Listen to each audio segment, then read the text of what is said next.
much everybody that as a kid, watched on TV. I became pretty good friends with Rick Rude at the power plant right when Paul Orndorff took over, because him and Paul were really good friends. And he was one of the coolest dudes, man. And, of course, I grew up in the 80s watching him wrestle. Awesome. And, just everything he used to do, man, I loved. And getting to sit around with him and just pick his brain and talk like we were buddies, man, stuff like that's priceless. Especially when you grew up watching these guys. You can't put a price on them, man. And then one day I went to a house show. One of the first house show loops I was on, I was wrestling Kid Romeo again. Because, Kid Romeo always wanted to work with me because I was a great heel and I had a good body. And I made him look good. So he always, of course, he wanted to work with me because we always complimented each other. So we're on the first house show loop we did with Chuck Palumbo. And I don't know if you ever heard of a guy named Hardbody Harrison. Yeah, I've heard that name, yeah. You probably know him better as the Heat Seeker. He's actually in prison right now.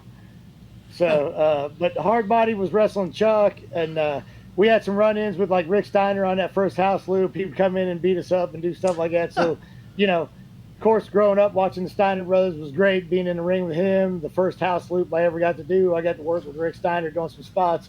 Then at that same show on a Sunday night in Columbus, Georgia, Hulk Hogan's there. The reason I wanted to get in the wrestling business, watching him the first time I seen him on Rocky III, and he was cool as shit, man. Yeah. Had his son with him, Nick, and Nick was real small at this point. And that was before Hogan Knows Best, I think, even came on TV.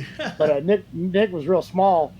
And Hulk, he took time, said hey to me, and I introduced myself to him, and he was in the hallway, like, playing catch with the ball with Nick and stuff. And it was unbelievable meeting him. And he actually signed a shirt. The second annual Survivor Series, which was in Richfield, Ohio, and at the Coliseum before they built the stadiums downtown in Cleveland, I caught his shirt when he ripped it off.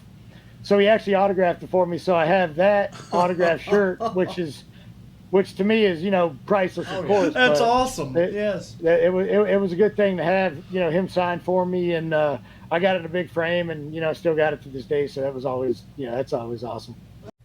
Hey everybody, it's Morty. It's Brian. And thank you for watching today's episode of Developmentally Speaking. If you could, please click that subscribe button. And don't forget to punch that bell icon so you can get notified whenever we go live or drop a new video every Monday. Well, thanks for watching, guys, and we'll see you on the next Developmentally Speaking.